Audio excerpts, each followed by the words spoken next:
Uh,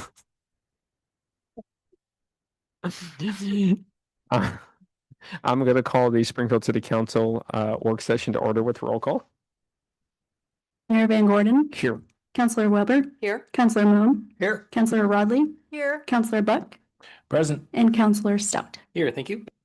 All right, we have one work session item this evening. It is the Housing and Design Initiative Code and Plan Update with Haley Campbell. Thank you, Mayor. Can we start the presentation?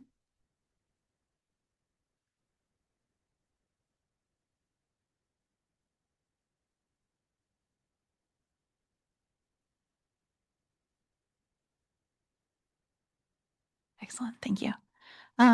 So good evening, Mayor, City Council.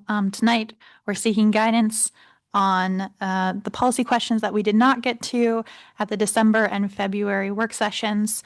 There's one item that in particular that we need some direction on, and the others are just kind of if we have time. Hopefully we'll get to it. I'm going to knock on wood real quick, just as the mayor did at the first February work session. So I'm confident we will get through it tonight. But before we get into, let's see, turn it off and turn it back on. Let's see if it'll work for me.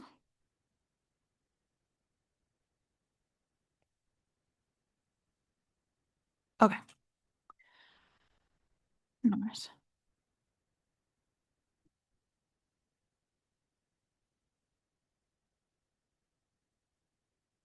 Sorry, technical difficulties. Bear with me. We got this.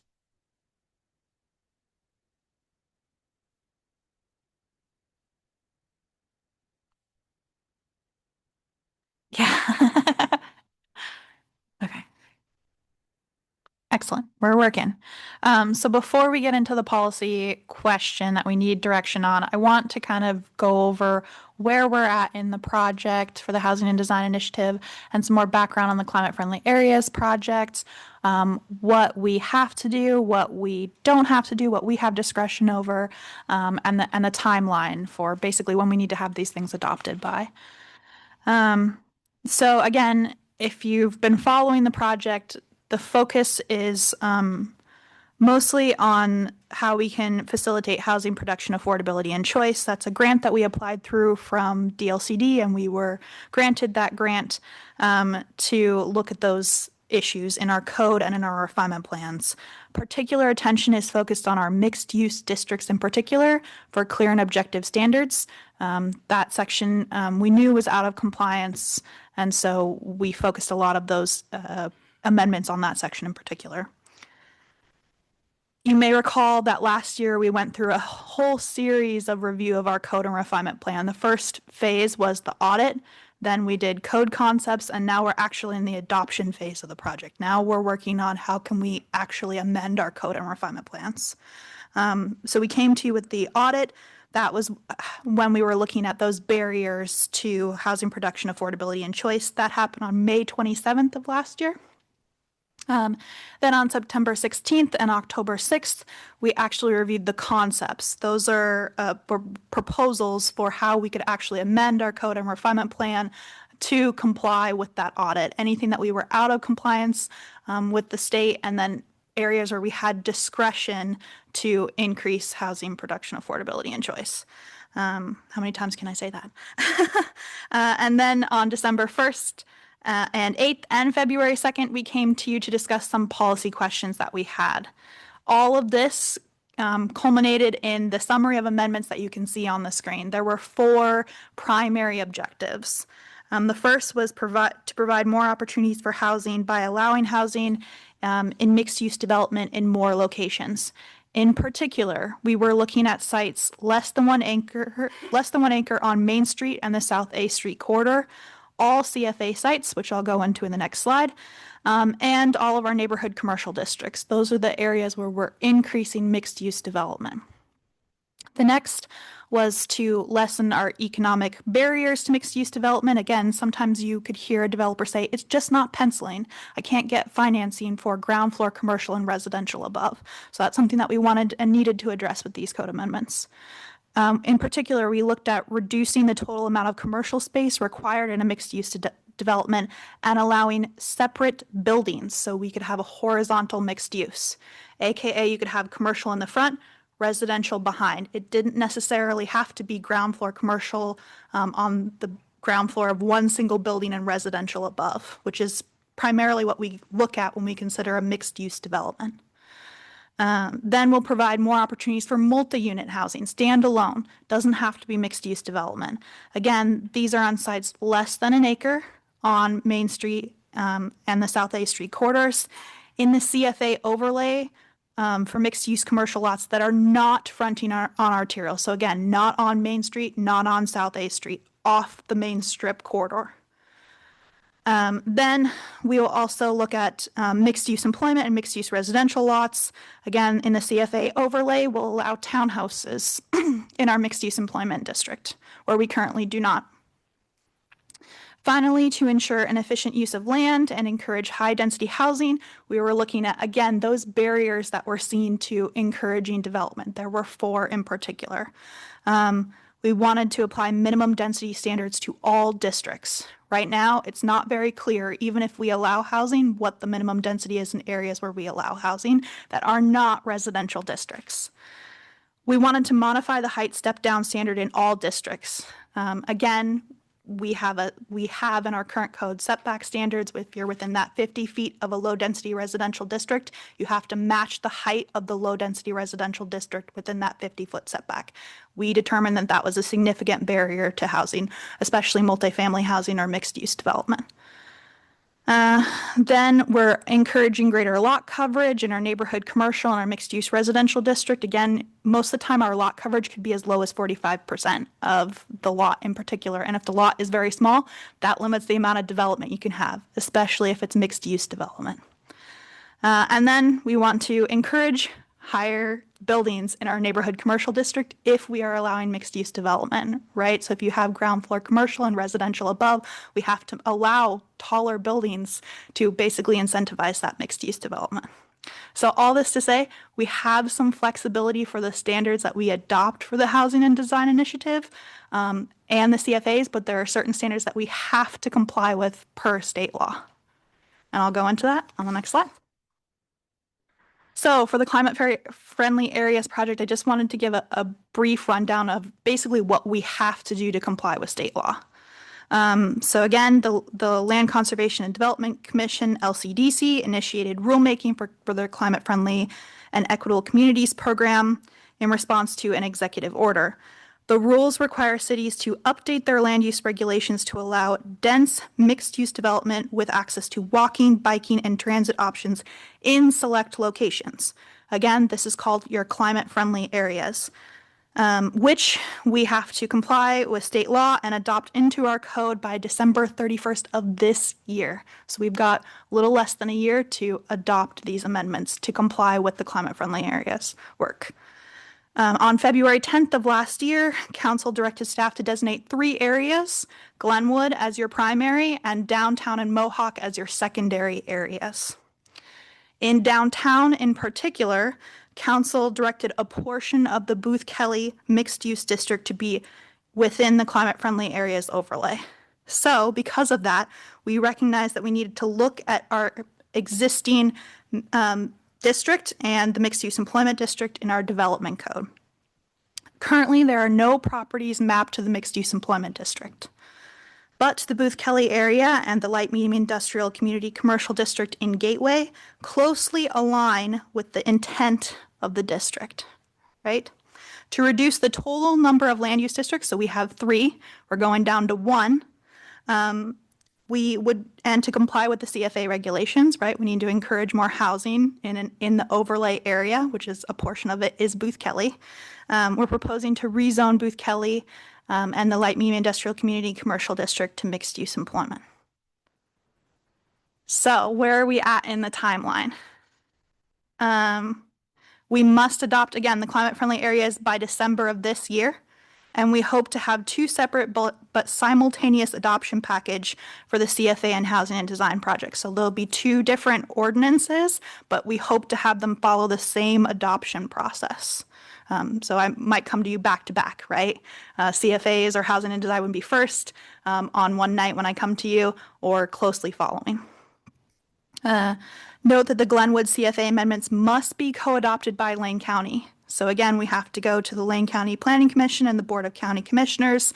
On the screen, those are tentative dates we potentially have scheduled. So either May or June for the Lane County Planning Commission.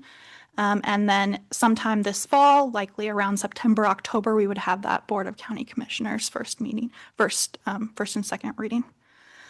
Overall, we want to make sure that the policy direction we receive tonight is in line with council's vision, right? We don't want to adopt any amendments that you don't envision, especially for Booth Kelly. That's a portion of the city that we're really passionate about and we care about. And it's our last chance to check in about these policy discussion before I come to you with an adoption package this fall, but that doesn't mean that we couldn't reconvene the governance committee. Again, that's 2 planning commissioners, 2 city councilors. We've asked previously for policy direction. That could happen anytime between when we go to the planning commission and when we prepare that adoption ready package, in the event that council had something they were really passionate about and they really wanted to make sure that that vision we're hearing it and we're implementing those recommendations. We'd like to thank you for your input so far on this work. It's complicated. It's more complex than previous projects, and so we appreciate your patience as we work out the kinks. So do you have any questions before I move on to the policy discussion? Just one, which is I'm really curious if you can tease out like what the climate friendly areas on top of we were talking about the Booth Kelly area and the zoning changes there, and I think you've been doing a really good job defending that. Thank you for bringing that up.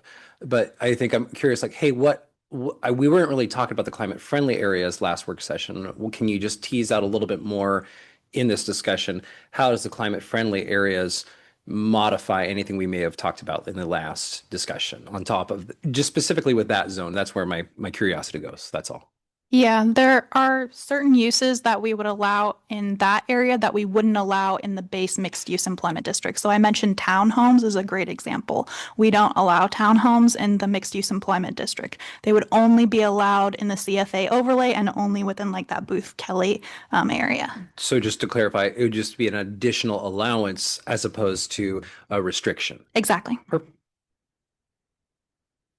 Councilor Buck.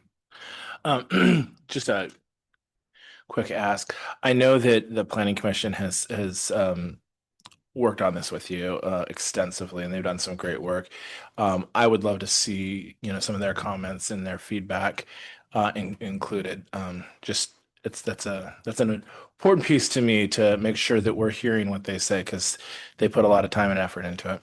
Absolutely. I do go to them tomorrow night, so once I get some feedback on the first draft, ask them for feedback. Absolutely. Anybody else? All right, I think we're ready. Awesome.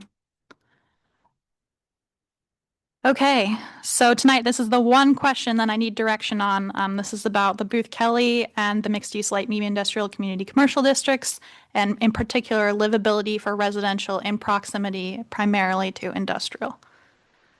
So I just want to give again a breakdown on the areas in particular that we're looking at. Downtown, Gateway, Mid-Springfield, and East Main all had some language in their refinement plans about compatibility, right? Residential in proximity to industrial, and how they planned, or the intent behind some measures, some compatibility measures. I came to you on February 2nd at a work session to discuss some of these things, but was asked to follow up with some more examples, right? Some examples in our existing code or refinement plan policies that address compatibility or operational performance standards, and then how that might change in the proposed code. So hopefully you've had a chance to look through the packet. I know it's complicated, but I'll try to summarize and go through it tonight. So to start with, for the mixed use districts, there's 2 standards which are relevant to compatibility in the existing code.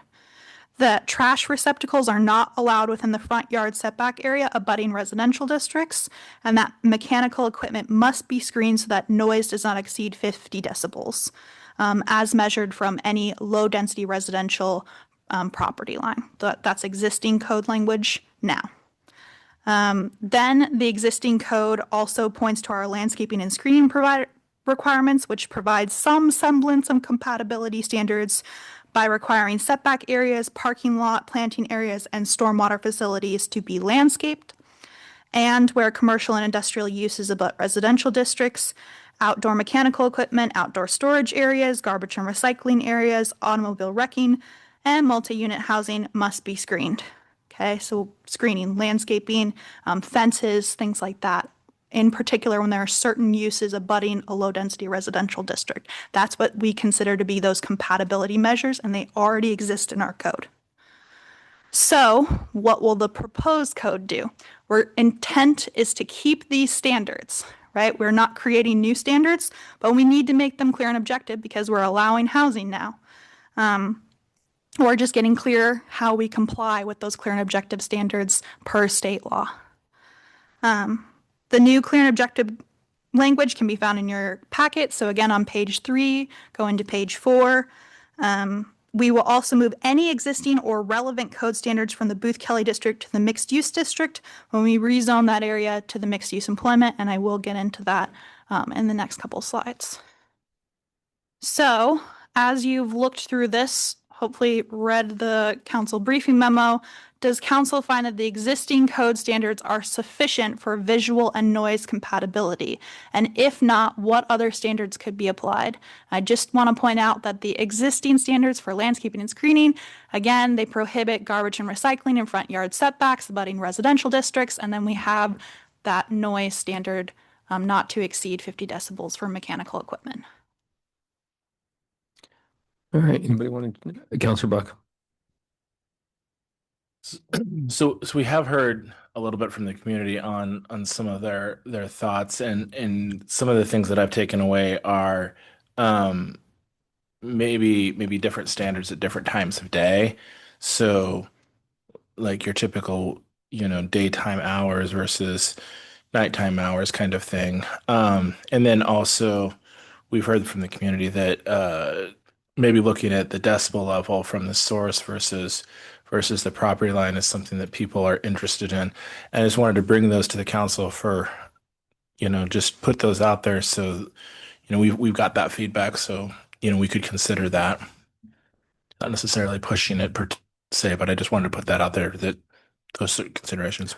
Councilor Mo? I think an example already is construction. You can't do construction in the evenings. That's an example. Councilor Rodley? Thank you. And I appreciate that, Councilor Buck, because I will say that the feedback that I've had from community has also been really around the noise. And so, and I appreciate the specific things, like what if we did this and what if we did that? Because that's where I'm just like honing in on and trying to be like, are we doing enough, particularly in that area where it could potentially, that would impact the quality of life for folks, really is going to be the noise. And I mean, maybe we're doing enough, but I'm also open to talking about, do we add a few more things in there to try to control it so that it really makes it a vibrant neighborhood? Councilor Stout? I'm comfortable just with the existing standards, but I actually, a bit of a curveball. Sometimes there's an issue, at least I know within Eugene, like there's an issue when you have a residential area next to an industrial area, and it comes up when you have things like fence height. For example, you have an I-3 right next to an R3, you have a maximum fence height of 6 feet, but that doesn't actually promote livability. An 8-foot fence, even though you're like, oh, it's an 8-foot fence next to a residential area, would actually be better for the residential area. It would actually support both parties better by having a little stronger fence. And so I think this is where I'm like, well, why would there be a complaint from the residential area against the industrial area when the industrial area just wants to be able to operate and be a good neighbor, hopefully, but you never know for sure. But so I think my feedback is I'm comfortable with the existing standards, but I also want to make sure as we're doing that, we're also looking at making sure like things like fence heights are sufficient to allow the flexibility between, like when we have those two different kind of zones intersecting. But yeah, that's all. And we actually do have that in our code, that when commercial industrial abuts residential, they require taller fences.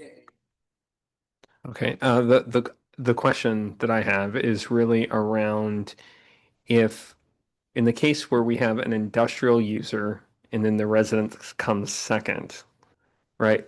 And there's a noise complaint. The way the current code exists is the industrial user would be sort of required to abate the noise complaint.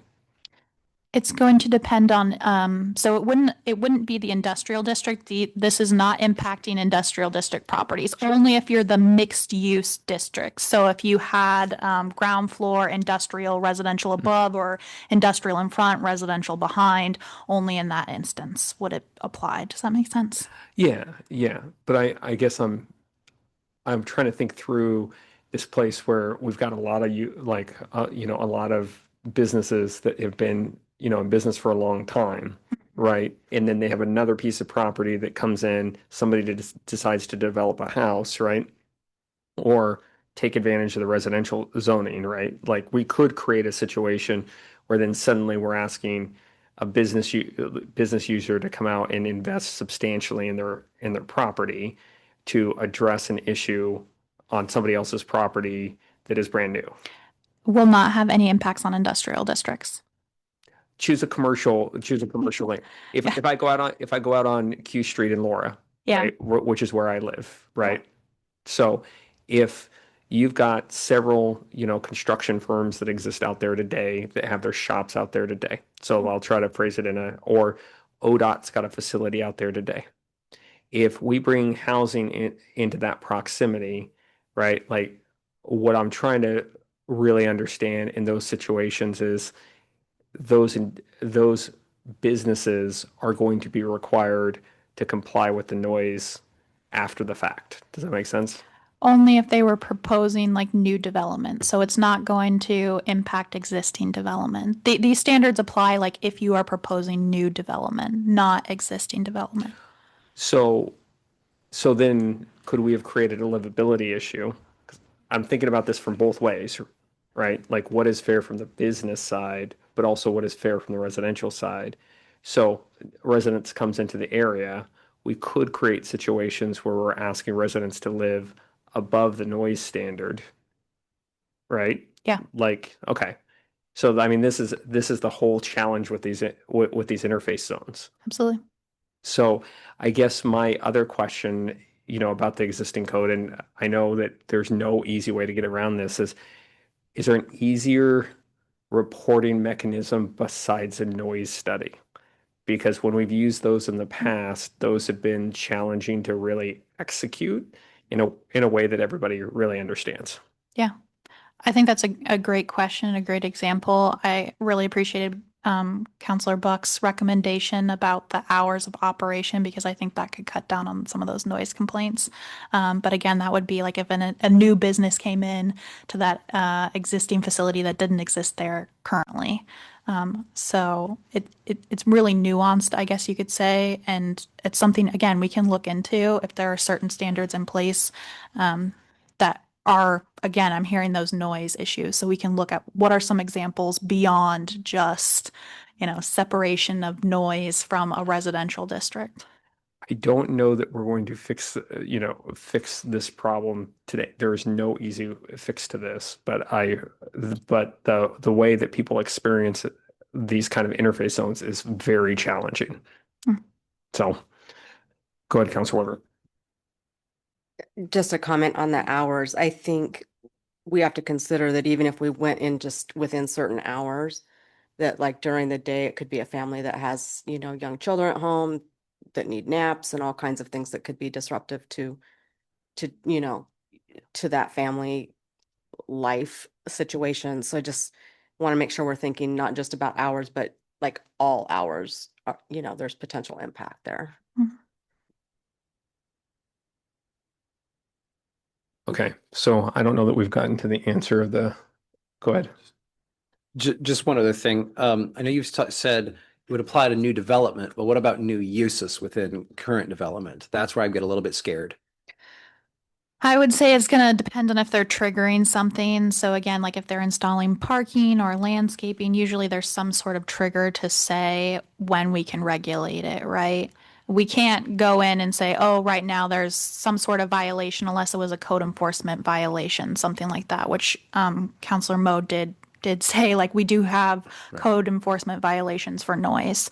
But again, it's going to depend on some existing use or proposed use asks for some sort of application to trigger us looking at those standards. And I think my concern that I'm raising is that sometimes those things can be, they just get a little bit squishy, and they get a little bit,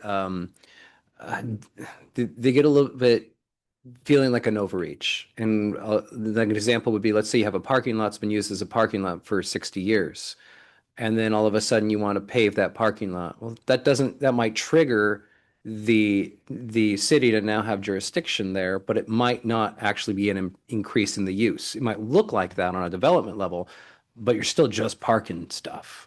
And that's, I think, my concern is that, as if I have a business there, I don't want to spend any money on infrastructure because, oh no, now the city's breathing down my neck for this, that, and the other thing. And I think that's a real concern that I do have with going there. So I do agree with the mayor that I don't know if we're going to solve it like this just yet. So I think we're back to this question, right? So you're asking fundamentally two questions, right? One of them is that whether or not we think the existing standards help, right? Yes. So I don't know that I'm going to try to summarize where I think everybody is. I don't think we feel like we're really comfortable with what the existing standards are, but we don't know that we may have the best option of all potential bad options. So like I don't know that I'm hearing a lot of comfort level that, hey, if we apply these standards wholesale, that this problem's going to go away. Go ahead. Yes, I think, I think, yes, it feels like we're not quite comfortable with it. And a couple of things are happening. I'm also hearing that we don't want to make it harder, right? So it's like, we want to make it better for people without making it harder. And I think that's where it feels a little bit sticky, right? Is like, part of me is like, well, the standards we have are not more. Whereas if we start to try to address all these problems, I'm concerned that we would like over regulate it, right? We'd add extra stuff in there that we didn't need. So that to me feels like where I'm feeling stuck. It's like, I do want to make sure that we are paying attention to where the tensions are going to be in these sort of new combined areas. And I don't know if the ones are sufficient now, and I don't want to make it harder. So maybe we can break these questions up into two. I don't hear people wanting to add more standards, but I also think there's this question around what do we want to do with these two areas, which are the Booth Kelly area, right? Like, could you help us understand really what the underlying question is, which is, do we want to allow residential essentially up around Q Street / Laura / Scotts Glen? And do we want to add, allow residential in the Booth Kelly area? Yes. Okay. So I actually don't think, like, I think Booth Kelly, the more I've heard this, the more I think that Booth Kelly may be a different conversation than what the Q Street area is. When I just look at the map, you're not talking roughly about that much in the way of acreage. I would agree with that. Yeah. So and when I think about the areas that are on the map, I'm really thinking about those two little areas that are between the freeway and essentially Q Street, right? Yeah. Okay. So to me, I don't know that there's any way that residential is going to be successful in those areas, specifically around, because they're never going to meet, like, we're going to run into this noise problem the whole time, either driven off the freeway or driven off Q Street. So could we exclude you know, and I'm looking at you folks, could we exclude and say we don't want to allow, you know, houses in that little triangle that is roughly on the map? Go ahead. Just one clarification. Booth Kelly is not one. I mean, I like where you're going with that, but it's not just like a univocal thing. There's all these areas kind of on these back walking paths that would be beautiful once the some of those quarry action has subsided a little bit, but could potentially be very beautiful development in the future. I'm just want to make sure that we're really careful about what we're carving out exactly. Well, and that's where where in my head I think we're going, which is like let's start carving out the areas and try to get to some clear direction, which is we're not super thrilled with the standards, but these are probably the best standards we're going to have. You know, can we carve out some areas that we're saying don't work, you know, from a residential area and have us like I would agree with you, Counselor Stout, that the back end of Booth Kelly's got a lot more space for this question, and maybe we can just kind of narrow the question.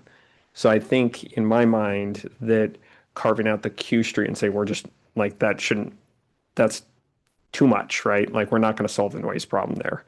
And then we can come back to the Booth Kelly conversation about, okay, is this going to work in Booth Kelly? Because I think these standards could work on the backside of Booth Kelly. Would that? Okay. Can I keep going to the next questions? Because Yep. I think that will help with Booth Kelly. Okay. Good. Get us back on track Thanks. before we wrap ourselves in the actual.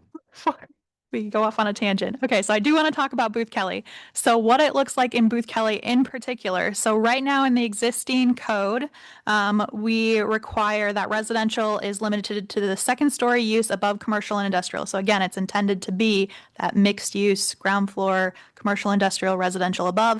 And we specifically say less than 35% of the district of the overall Booth Kelly district can be residential in the current code. Then for commercial uses, there are a couple uses where they require those compatibility standards in particular. One is for outdoor storage areas. They're limited to secondary uses. They have to be screened by a fence. And then for light, medium industrial and warehousing, we kind of split the ground floor requirements. So we say 50% is limited to storage, and then 50% is retail or office space. So the proposal for Booth Kelly in particular, in the proposed code would be that we would have mixed use development with residential uses anywhere in the district. We would no longer limit it to 35% of the district. We would allow residential to occupy at least 40% of the ground floor if you wanted to. So that 60% could be commercial and industrial, 40% could be residential ground floor, and then above. And then we would also allow, again, I mentioned those townhouses and multi-unit housing in the CFA areas in particular. And then again, if we rezone to mixed use employment, we'd move the existing Booth Kelly district standards to the mixed use employment district. So those standards in particular on the screen about the commercial uses, warehousing, and light, medium industrial and warehousing uses. So that first question, which the mayor kind of talked about, is council supportive of expanding the extent of residential uses allowed in Booth Kelly in particular? And then are you supportive of applying the buffer mechanical equipment to limit noise impact to the R1 district to the south and west of Booth Kelly? So the only areas where we really abut the low density residential district in Booth Kelly is to the south and west. Okay. Does anybody have comments with? I think we kind of rattled around to a yes in the previous conversation. Okay. So I'm gonna move ahead then to the next one, which is Q Laura Street, which again, this is what the mayor was talking about earlier. There are a couple things that I want to point out in this area in particular. So it's only included in the Gateway Refinement Plan per Industrial Policy 5 to allow for a mix of commercial and industrial uses, and then zoned that same area mixed use LMICC. Implementation action 5.2 for that policy stated that the city should amend the development code to include this district, but it never happened. We never adopted the mixed use light medium industrial community commercial land use district into the code. So we continue to abide by the implementation actions of 5.5 and 5.6, which essentially allow all allowed uses in the light medium industrial district. and all the allowed uses in the community commercial district. So we essentially just say all light medium industrial, all community commercial uses, all of those are permitted in this one area. So you have a lot of uses kind of going on all at once. But we do limit commercial uses in this district to 40% of the area. So again, you have more industrial than you would have commercial. So the proposal in particular was to rezone to mixed use employment. We would no longer limit commercial uses to 40% of the area. That again would go away. It'd be 60% of the ground floor, commercial or industrial, 40% could be residential, and then residential above, if we still want to move forward with that. And then again, on the screen, you're seeing some uses that would be permitted or not permitted, or vice versa. For instance, mixed-use development with residential uses and heavy manufacturing and production would be permitted in the mixed-use employment district, where right now they're currently discretionary or not permitted. So then there are some uses which are technically allowed, which would no longer be permitted. Again, because if we're applying those community commercial or light medium industrial districts, we're making it mixed-use employment. So some of those uses that would be allowed in that district no longer apply. That includes RV parks, so that kind of be a residential use. Places of worship or marijuana businesses would no longer be allowed in that district. So on the screen, again, those three questions: is council supportive of allowing residential uses in this area, similar to Booth Kelly? Mayor just talked about that. Is council supportive of allowing heavy manufacturing and production as a permitted use rather than a discretionary use, and removing the limitation on the number of acres where commercial uses are allowed? So again, 40% of the district can be commercial uses right now. And then are there any requirements of the mixed use district? Are the requirements of the mixed use district sufficient to address those compatibility issues? Again, the noise for the decibels, and no trash in front, setbacks abutting low density residential. Councilor Rodley. Thank you. I think that this just doesn't seem like a place for housing. Especially like, I mean, I could see like when I was looking at it before, if you've got RV parks, I could see maybe that in there. But if we're going to lean in really hard to the heavy manufacturing and production, and then it looks like the only really two things are the heavy manufacturing and production and then the mixed use development with residential uses. I mean, I could see maybe living upstairs over something. But that's about it, really. I mean, that's about what I could see like in that area with those things. And maybe we get to that with this. Yeah, that was my messy answer. Go ahead, Councilor Stout. I actually like that messy answer, because I can definitely see that, especially as more and more folks are living on site of heavy industrial uses, often as night watch persons or otherwise. And if the heavy manufacturing is happening during the day, then they have the additional security, and it's an additional place for somebody to live. So I'm in favor of that, and generally. Councilor Buck.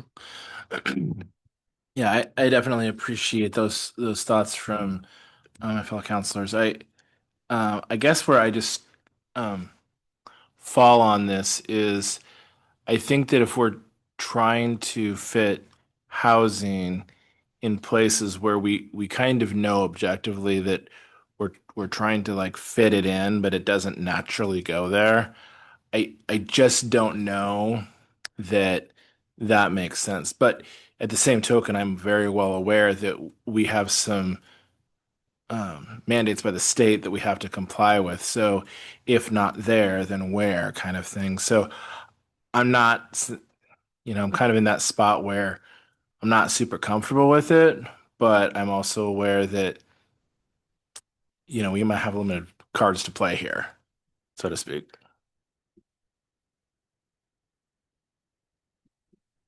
Is this one that we have to solve today, or we've made so many different changes? Like, is this Yeah. a place where we could say, let's look at this later down the road when we know what all of these other changes that we've agreed to look like?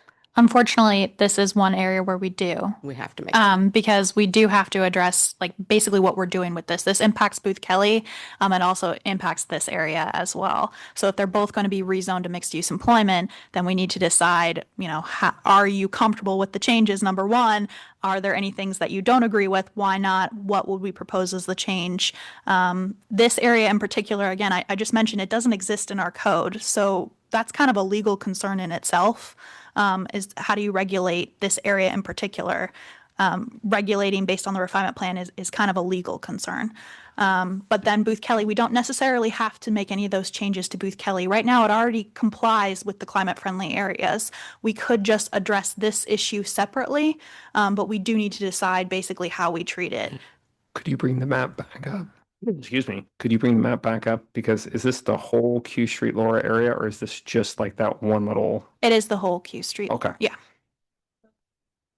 Councilor Buck. Can I just clarify?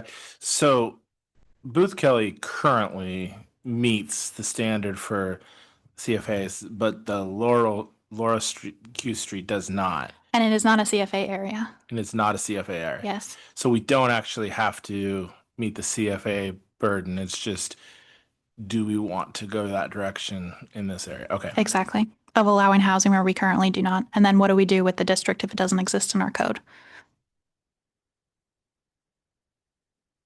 So I think the way I'm hearing you describe it is that if we treat it like Booth Kelly, it solves the district problem, because you're going to essentially, do the rezoning, and then we will be in a stronger legal framework. Exactly. And what's option two is that you have to split it and zone it into something else. Yes, I'd more than likely treat it like the mixed use employment, but we just make sure that the mixed use employment doesn't allow any housing. I don't know. I don't think any housing is going to ever get built there, and I don't know that I've ever been on a piece of that property where I'm looking at a building going that this thing's going to work for, like, physically work for housing at all, based on just the amount of semi traffic that goes through that area. But I think the night watchman thing's interesting. But my instinct here is to just split it and not let any housing on there. But I think that's kind of up to everybody here, because they're like that area is not going to generate housing, or generate housing that is going to be very friendly to anybody. Yep. Go ahead. Well, I've been sitting here trying to think of other places, right? So I'm thinking of, like the Santa Clara area, and you've got the freeway that runs right along there, and you've got housing right up there. I'm thinking of places like Junction City, where Highway 99 goes right through it, and you've got so I'm trying to be creative in my thinking so that I could see beyond what it has always been. And thinking, okay, I could see maybe something there. I mean, I could see I don't think it's going to be like, a lot of housing, but I could see there being some mixed use in there. So I think I'm okay with these two uses in there. I think, yeah, because I think saying no to it doesn't necessarily, I don't know if we don't think that housing is ever going to be built there. I don't know that if we change the code and say we could do it if somebody wants to, is going to hurt. But I do think that it does open up the uses for the land, if it is, like, to Counselor Stout's point, if it's somebody that's got like an owner operator thing or something like that. So I'm kind of open to trying it.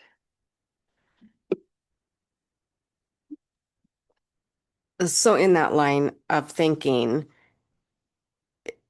do we have options with what type of residential Yeah. I mean, like, we could shrink it down from the 4-story Absolutely. apartment buildings to, like, we could say you can have a residence above commercial, Yeah, absolutely. like just one, or Absolutely. We can two. say a night watchman, live work type unit.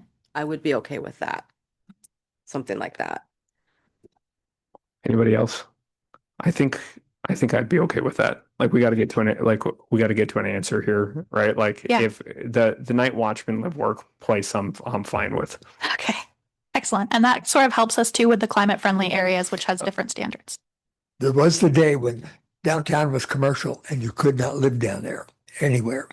And a lot of businesses thrive because the owners like to live upstairs and they run the business from that. And now we're into that, and that's what we need to encourage. Okay, is that enough? That is enough. Okay, I have direction. fantastic. Excellent. Because if you leave it open to us one more time, we could wander around the bend. Decision made. Okay, I do want to talk real quick about the commercial districts, and this is kind of the last thing that I really need direction on tonight. And then, we can convene early or right on time. So the community commercial districts, there are limited existing code standards for compatibility. The only thing that we have for landscaping and screening says shall be established by standards in other sections of code, but we do not list what the other sections of code are, unless you know what the landscaping, screening, and fencing standards are, which you guys know because it's in your packet. Then there are some uses that must be screened or buffered, in particular, noise or odors from industrial manufacturing or assembly of goods or products, and for animal hospitals, clinics, or kennels. Those are the only uses that we regulate some sort of compatibility measures for in our existing code. So what is the proposal? The proposal is to create new design and development standards similar to our mixed-use districts, because we are allowing mixed-use development and multi-unit housing along Main Street, South A Street corridor. So those standards that are similar to the mixed-use district would apply in the commercial district, with a couple of caveats. That all parking and vehicular circulation areas, garbage and recycling areas, and ground-mounted equipment must be screened. Again, those no garbage and recycling in front yard setbacks, and again, the mechanical equipment 50 decibels when you're abutting low-density residential districts. And to comply with our East Main Refinement Plan, there is an additional buffer and screen requirement, in particular for industrial setbacks. We would request a 20-foot setback when you are abutting an industrial district. That setback can be reduced to 10 feet when an 8-foot tall fence is installed, similar to Councilor Stout's recommendation, again, in our existing code, in our existing landscaping, screening, and fencing requirements in SDC 4.4 105 to 115. So, on to the questions. Is council satisfied with applying the same landscaping and screening standards that are in the mixed-use district to the community commercial district? And I can go into them again if we need to. Does council find that the proposed setback for residential uses built adjacent to industrial zones are sufficient for compatibility? If not, what other standards could be applied? Or does council prefer to not start allowing residential uses adjacent to industrial zones? And hopefully in your packet, you guys had a handy dandy little map of the areas in particular where residential would be close to industrial in certain areas. I know I went through that fast, so feel free to ask questions. I just want to compliment Councilor Stout for getting his idea into the code ahead of time. All right, anybody want to jump in with the two questions? Go back to the previous slide.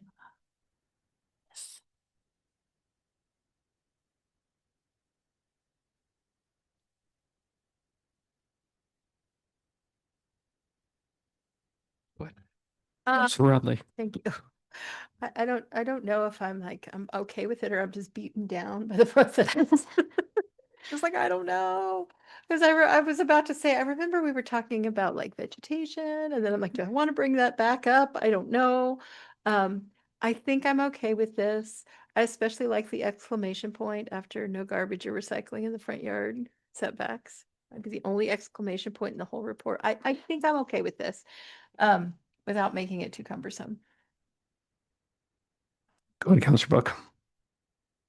So, not looking right now at the commercial district definitions, but I want to say it includes like areas like restaurants and things like that that could potentially have music. And we've heard recently from the community that, kind of managing that kind of noise is definitely a value to some in certain areas. And so when I look at this and I'm okay with it, I'm also at the same token thinking, okay, how can we put in some guardrails so that we don't create the same problems we've had in other areas in new areas. And a lot of commercial doesn't create the problems that would impact housing. But again, restaurants that have live music and those kind of things could potentially encroach on that. So I'm not sure how we would solve that in the code, but those are some of the things that cross my mind as I'm thinking about this. I don't have major concerns.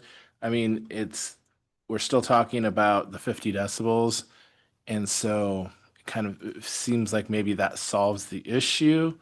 But that's what comes to my mind. Councilor Weber. Not a hill for me to die on. But if this last question is an opportunity for me to say, can we just see what everything else looks like for a little bit and then come back to this one later? Yes. Then that would be my part. We've made a lot of changes over the course of time with these conversations. And I don't know that that's the first place that somebody's going to want to build if they're looking. I mean, I think we've given a lot of other areas flexibility. So maybe see if those attract before we make another change. I think I'm going to caveat that question. I think having consistent standards is going to be helpful, right? So if we've agreed to standards in other places and they're similar standards, us pulling them forward so that when you are interfacing with the code, when we run into these sort of noise setback issues, that we're just using the same kind of consistent language, that's a value to me right now, because that's going to make it easier to bridge the code. Yes. And an example that we could do that I didn't put in your packet because it's in the proposed amendments is multiple ways to maybe meet the standard. So I talked about how we're allowing mixed use development down Main Street, and sometimes developers can be concerned about meeting that ground floor commercial requirement. So the proposed code actually allows 3 different ways for you to potentially meet that ground floor commercial requirement. So if it's a question about noise, I keep hearing that, concern about noise, we could insert a couple of options for how we could regulate noise. We already have those landscaping and screening standards, but potentially we could add something about business hours into the code for noise. If there's an issue beyond that, then you have to do the screening of mechanical equipment, abutting a low density residential district that goes beyond the basic standard.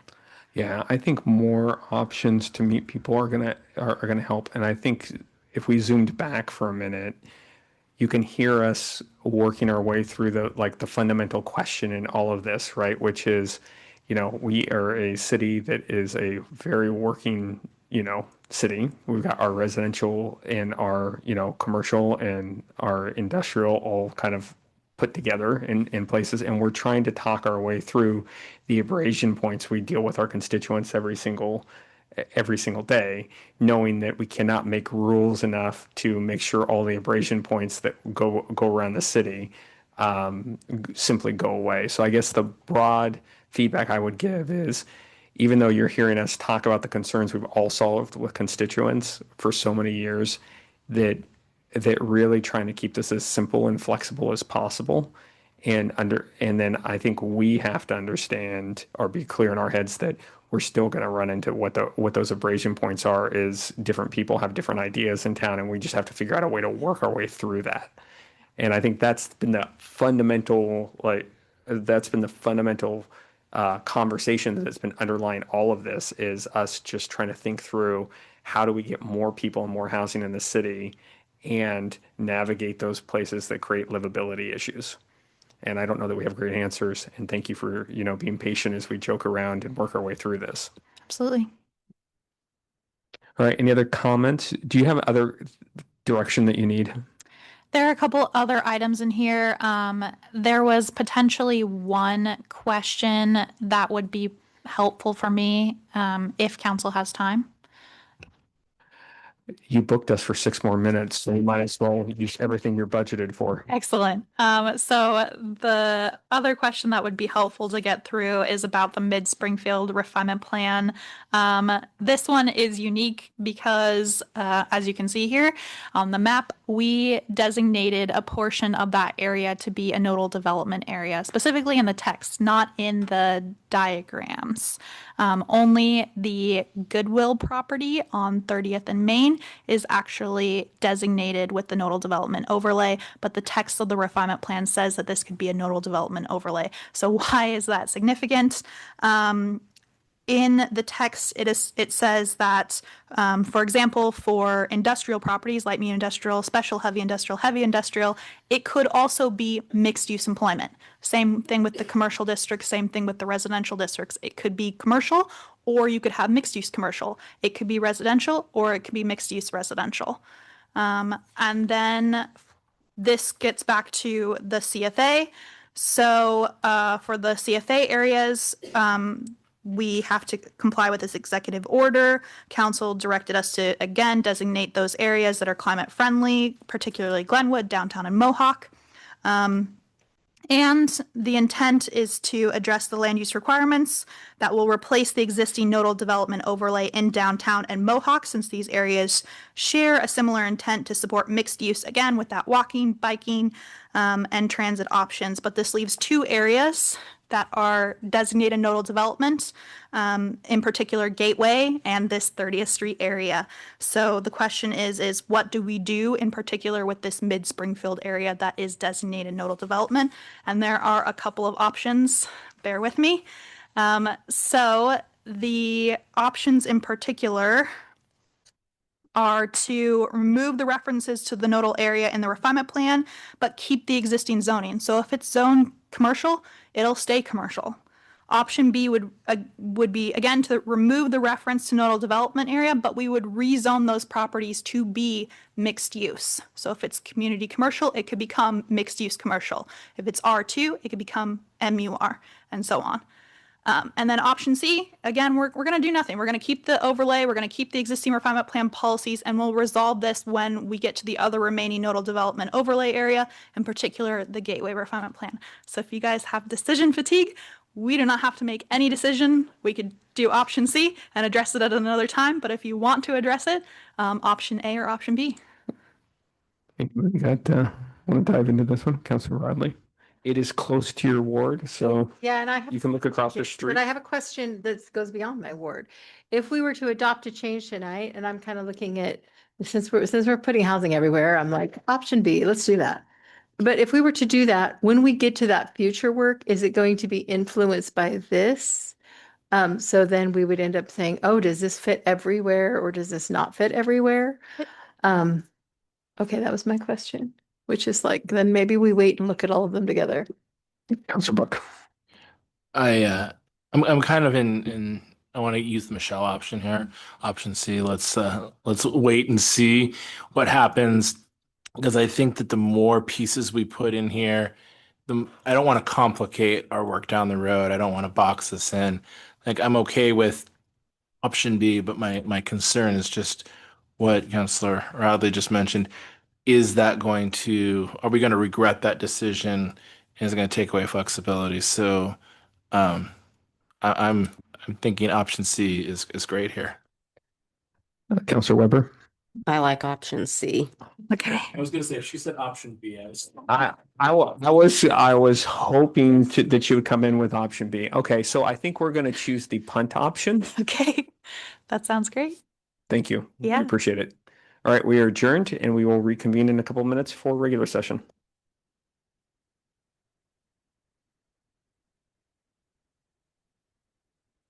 Yeah, it was because I was being funny.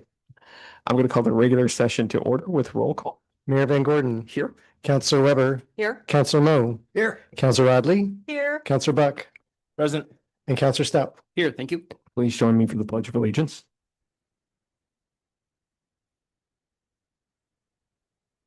Pledge of Allegiance to the flag of the United States of America, and to the republic for which it stands, one nation, under God, indivisible, with liberty and justice for all.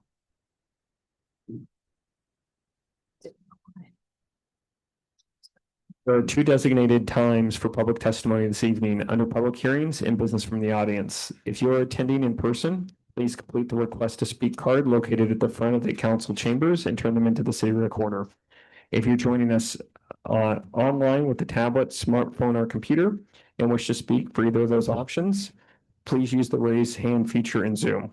The order of public testimony is as follows: anyone in the council chambers, and then anyone who has raised a virtual hand. First item, please. First item is the consent calendar. I move approval of the consent calendar. Second? Neil, could you call the vote, please? Yes, Counselor Weber, Yes. Counselor Mo, Yes. Counselor Radley, Yes. Counselor Buck, Yes. and Counselor Stout. Yes, thank you.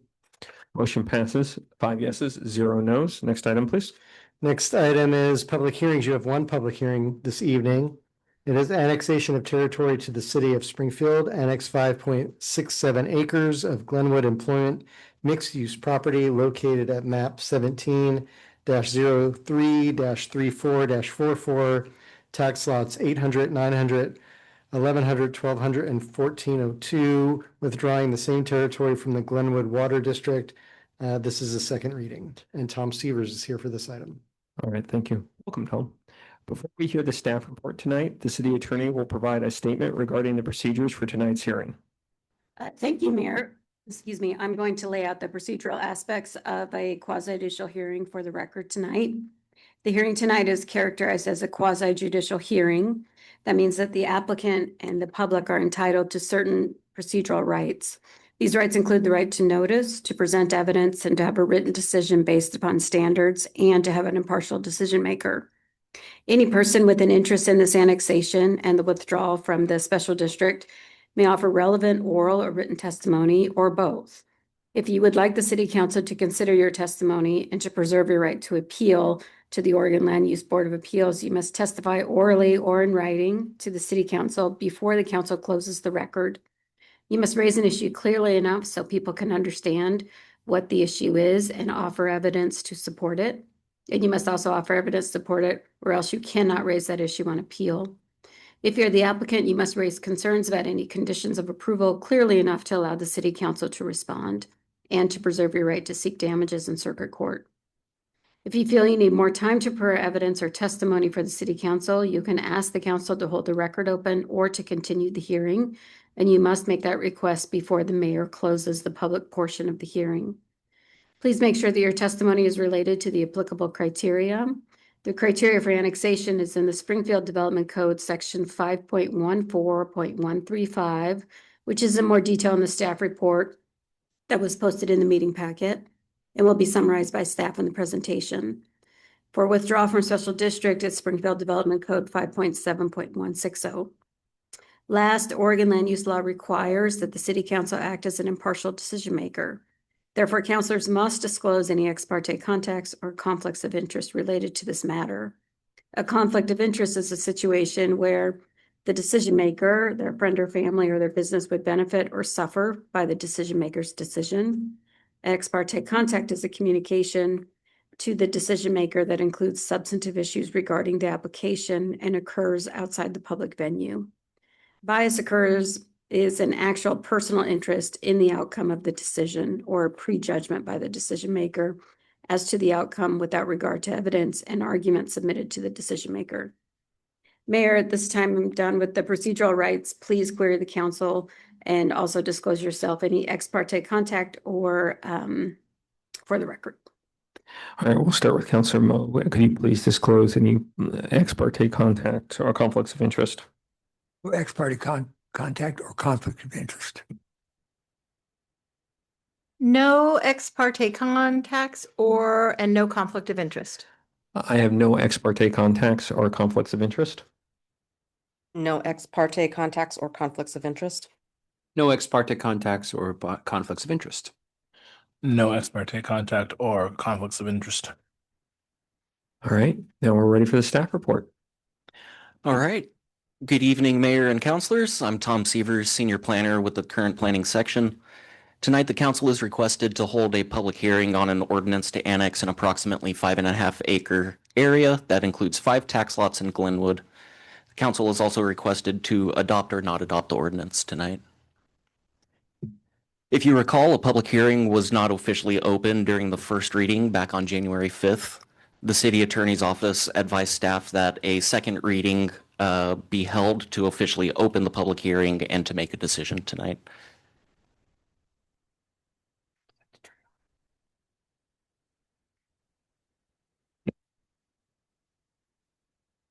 Sorry, just getting this to work.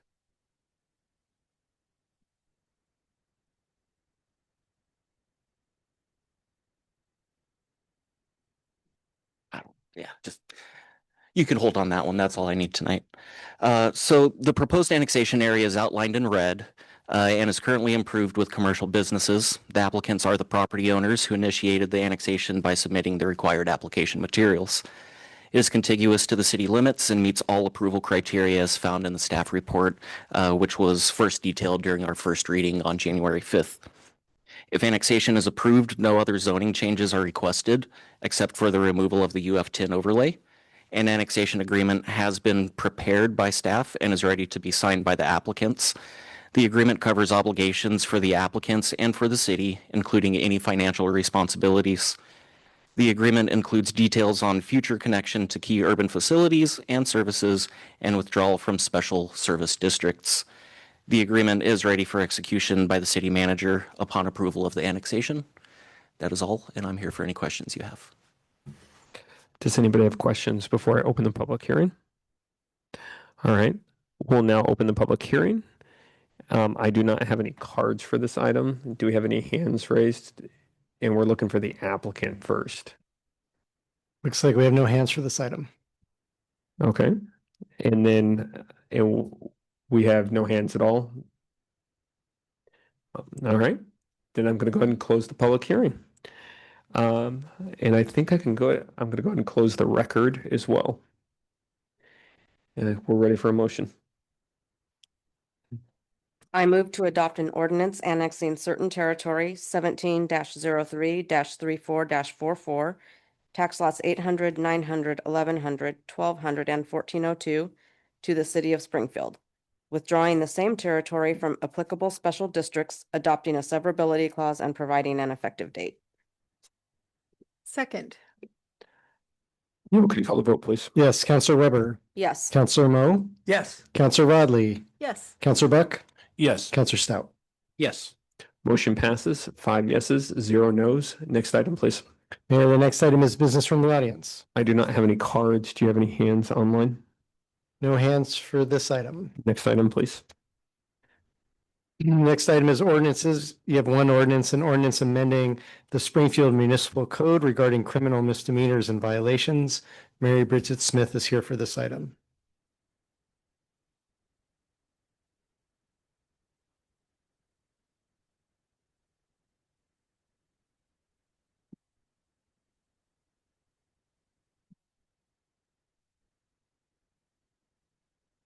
Good evening, Mayor and Council. I'm before you tonight on an item that the City Attorney's Office brings to you on a fairly regular basis, and that is to readopt the applicable criminal statutes and traffic statutes into our municipal code that allows our city prosecutor and municipal court to prosecute those cases in Springfield Municipal Court. We try and come to you after a legislative session to incorporate any of the changes through the past legislative session. So today before you is an ordinance for first reading. We did not do a public hearing for this item, but to ask the council to consider adopting this ordinance. There's also one minor item updating. We have an old section in our code about unmanned aerial airplanes. And it was written before drones became popular and didn't distinguish between drones and these other types of airplanes. And we'd like to explicitly put in the code that our municipal code does not apply to drones. That's because we're preempted. That's regulated by the state and by the federal government. And the reason for that update, even though it seems fairly innocuous, is it's nice sometimes to have that specific language in there. And then the residents know, oh yeah, drones don't apply here. I don't have to worry about this regulation, city regulation for my drone. Or if someone calls the city and talks to a department, they can point to the code more easily and conveniently about whether it applies or not. So that's why this section is in there. I do have some updates about other changes that occurred in the long session that the council may want to consider with regard to criminal law and some updates. And then we got a little information today about the current session. So in the last long session, there was adopted into law and it's written kind of clunkily in the AIS, but I wanted to follow what was in the actual statutes. So now if someone is convicted of menacing and the victim is a public official, that's the type of crime that is added to prohibition against carrying a firearm. Now that's been adopted. That was adopted in the last session.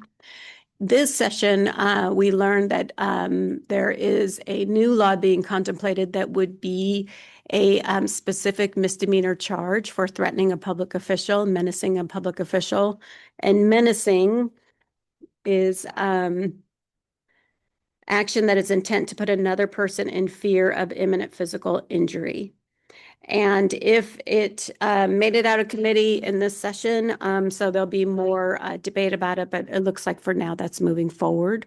So that would be a separate standalone crime for those types of behaviors. And then the other thing for the council to consider is that in the 25 session, they did a Community Safety Act to follow up on the gun bill.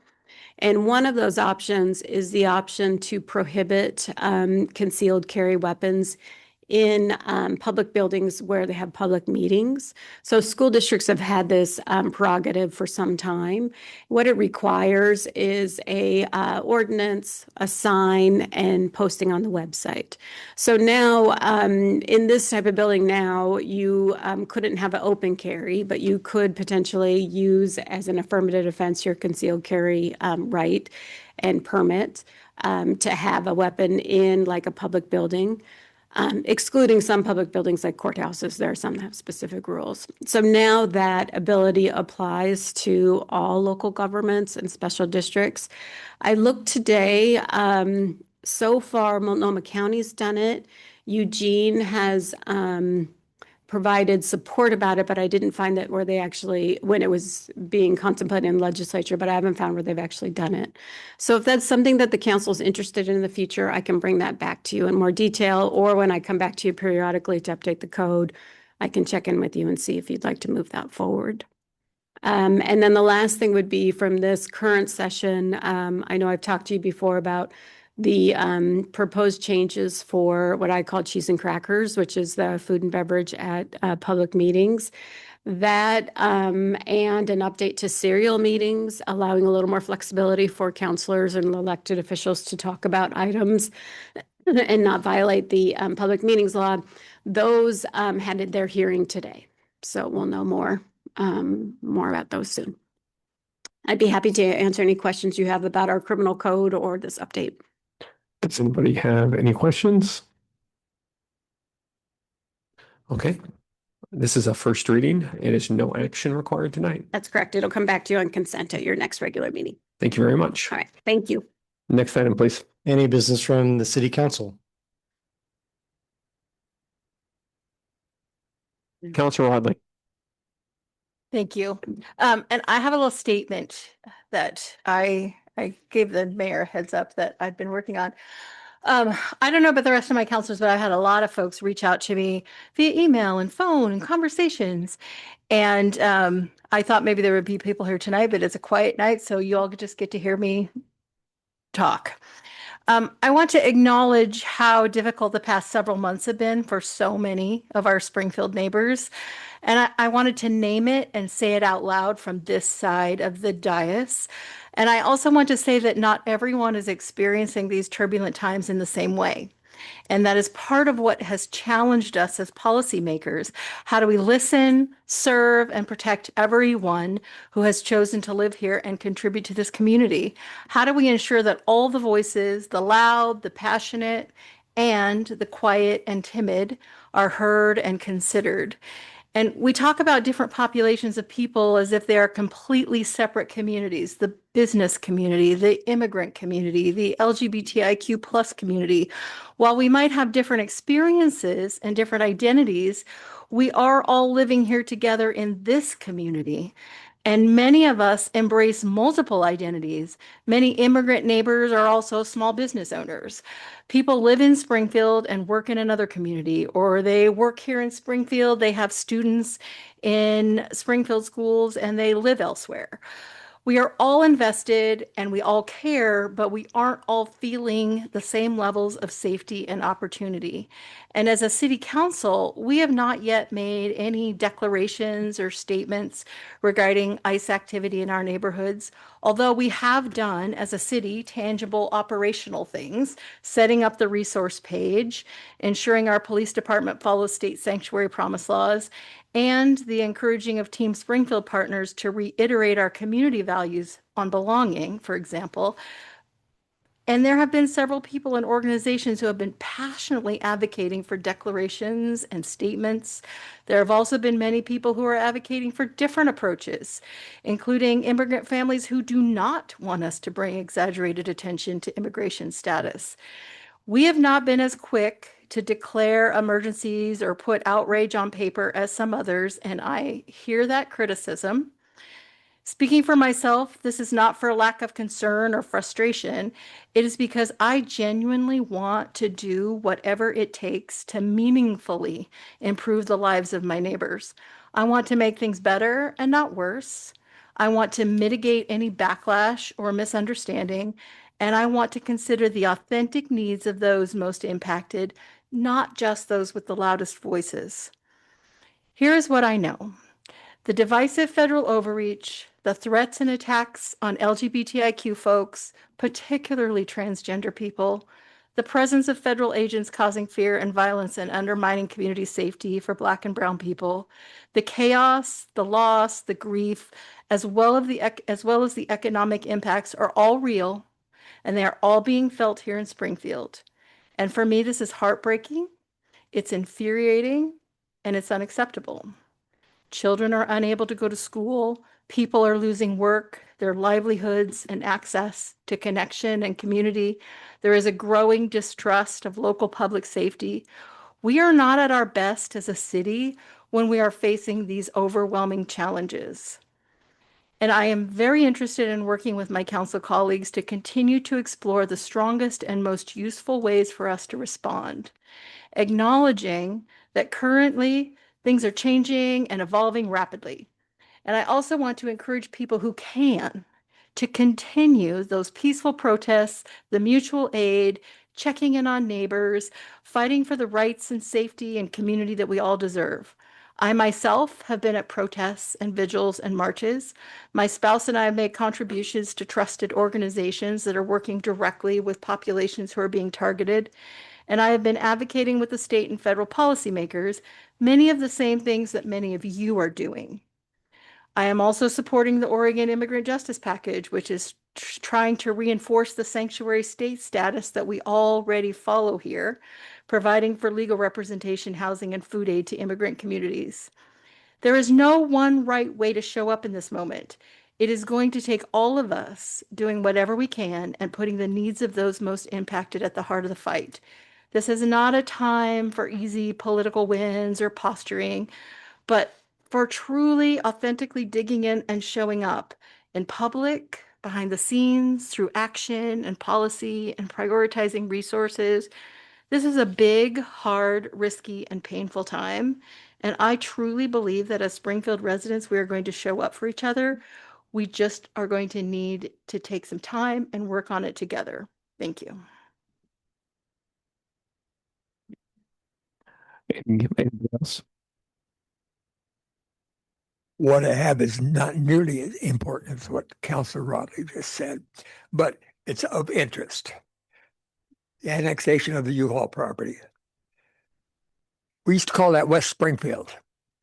And in 1940, there were a bunch of businesses on the southwest corner. A lot of businesses on the southwest corner. They burned out in July of 1941. That triggered the formation of Glenwood Water District, which provided a water system which still exists to this day. After that, it was rebuilt as Greg's Drive-In. It was a center point for everybody with cars to collect, Eugene, Springfield. Really big deal. And then it burned out, and it burned out again. So after that, it was rebuilt as Kentucky Fried Chicken, first in this area. And then it morphed into the U-Haul. So that's its history. It's West Springfield. It's part of us now, and I'm really glad we did it.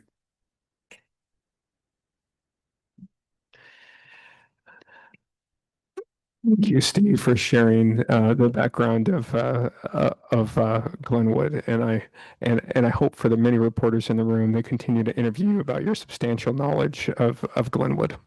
Well, I do. I've lived a lot of it, but West Springfield is the area that is most important to me. Anybody else? All right. So I guess the comment that I want to make, and I wanted to thank Councilor Rodley for bringing up that statement. I think we all feel it, and I think we're all working our way through this as thoughtfully and as diligently as possible, understanding that we really do have people in this community that are scared right now. And I think the message that I would want people to hear is that in a very Springfield way, we've looked for places to diligently move the needle and be helpful to people that are impacted right now. That includes the community resource page, which the staff did a great job of putting together. And that includes, going through policies and procedures and making sure that we're as squared away as we potentially could be. But I do think there is room for broader community conversations. I'm interested in continuing to chat with folks and continuing to see that in this moment, people really are scared, and that, we feel the powerlessness too of what happens out of the federal government.